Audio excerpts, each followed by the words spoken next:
Hello and welcome to this video. My name is Jubair and I'm a PhD student here at UCL, and in my spare time I make YouTube videos. So my PhD is in the Department of Mechanical Engineering here at UCL, and it's to do with producing nanofibers to be used as wound healing bandages that are both antimicrobial but also improve the quality of healing. So before I did my PhD, I did my master's also at UCL in biomaterials and tissue engineering. And even before that, I did my undergraduate just across the road in biochemistry. So I would say I'm quite qualified to be talking about today's topic, which is a comparison between undergraduate life and postgraduate life here in the UK and in particularly London. So now I'm going to transform into another room, but I hope you enjoy the video.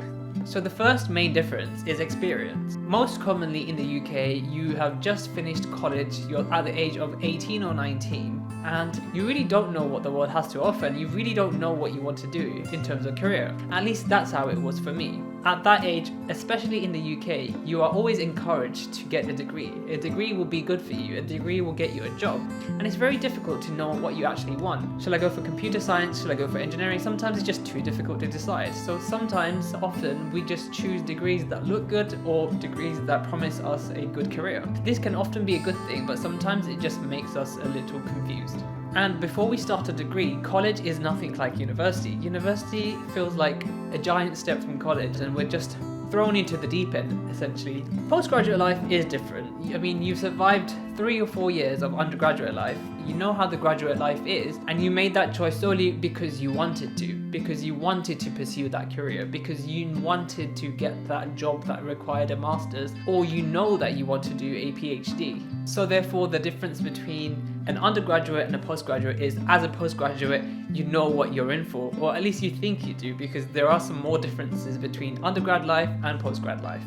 So that leads me on to the second difference between undergrad life and postgrad life, which is the teaching style. So as an undergraduate, you are most used to colleges and secondary schools where the teacher would write something on the board and you have a syllabus and something to follow for your exams. Undergraduate life is kind of similar like that. There is some syllabus, there is something to follow because you are going to be examined at the end of the year, and the teaching style is kind of similar to college, but it's a step higher, as in there is a bit more autonomy, there is a bit more expected from you, not everything will be taught in the lectures, and that's something that I found very weird / unfriendly when I started undergrad, is that not all the material is going to be on the lecture slides. That is actually a good thing because teachers are making sure that you spend some time on your own to go over the content, and just by looking at the lecture slides does not mean you're going to get a first. So make sure you actually go through all the lectures and do all the extra work that you can do. So postgraduate life takes that up a higher notch. In fact, the lessons are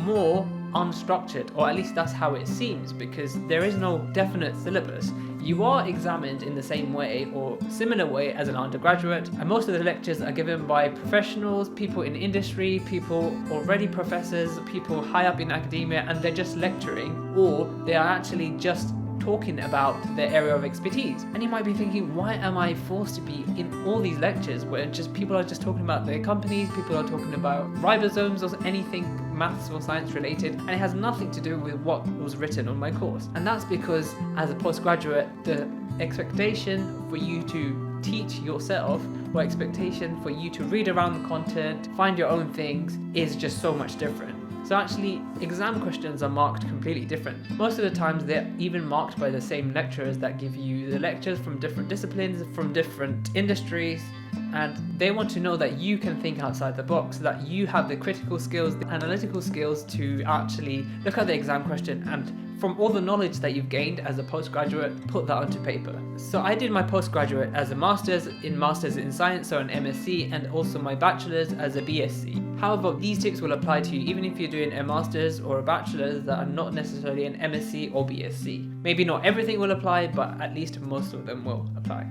So the third big difference between an undergrad and a postgrad degree is the course layout. So of course, an undergrad degree in the UK at least is 3 to 4 years. So that's 3 to 4 years for one course. This is intended on purpose to split a course into 3 years to allow the student to actually mature and grow through the years. Because like I said before, In the UK, you are just 18 or 19 years old when you leave college and you are put into the deep end with university. However, university as an undergrad is structured in such a way that it actually encourages you to actually go out, socialize, gives you some free time, and it gives you 3 to 4 years. Usually the first year doesn't add up towards the final grade, or some universities it might only be 5%. So that kind of gives you the encouragement, that the little boost is go out, socialize. And like most people say, there is nothing like your undergrad years. You should enjoy them, and if you don't enjoy them, you really do miss out, because you can never really replicate that even as a postgraduate. So basically, as a postgraduate, you only have 1 year, and the MSc course that I did, 6 months is dedicated to teaching and 6 months is dedicated to projects. So you only have 6 months really to learn the content, and that layout is just so different. 6 months of intense studying and then 6 months of project. It doesn't necessarily give you the free time or encourage you to actually do extracurricular activities. It doesn't encourage you to do traveling and stuff like that. In fact, some supervisors will be like, no traveling. So that's a big difference between the course layout of an undergraduate degree and a postgraduate degree.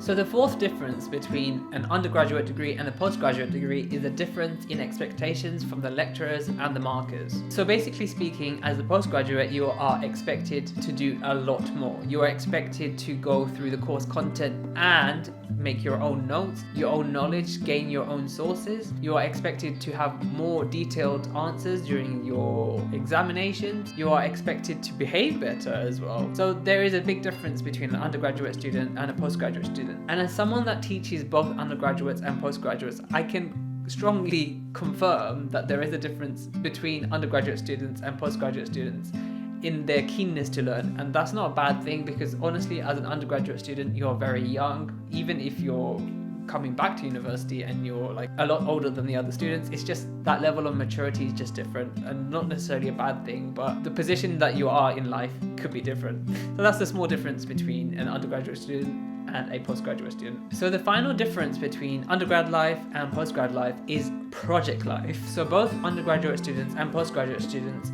have projects. So for an undergrad student, it might be the last few months of their final year, and for a master's student, it's usually the last 6 months or half their course. But there is a big difference between this. So as a project supervisor to both undergraduate students and postgraduate students, I routinely see the difference. So as an undergrad student, you are expected to do less work in terms of laboratory. This is because you are supervised different, you have different levels of responsibility. So you are also expected to have a smaller thesis, less explanation, and generally you have actually less time to do it. That is because as an undergrad student, once you're doing your project, you are inundated or overwhelmed by other modules that are actually running concurrently. So you actually are strapped for time. However, master students have dedicated project time. So 6 months for me was dedicated to projects. So you are expected a whole heap more. For example, you're expected to be in lab every single day because you shouldn't have other commitments. You are expected to have a thicker thesis with more detailed description, more analysis, and generally in labs, as a postgraduate student, you are trusted a little bit more just because there are fewer of you, and by that time you already have an undergraduate degree,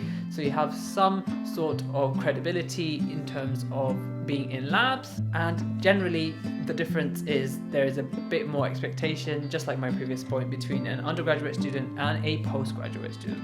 So those are my 5 key points for the differences between being an undergrad student and a postgraduate student. I hope you enjoyed this video. If you do enjoy this video, press a like wherever you're watching, and make sure you subscribe to whatever channel you see this on. I have been Jubair, a PhD student at UCL, and thank you for watching this video.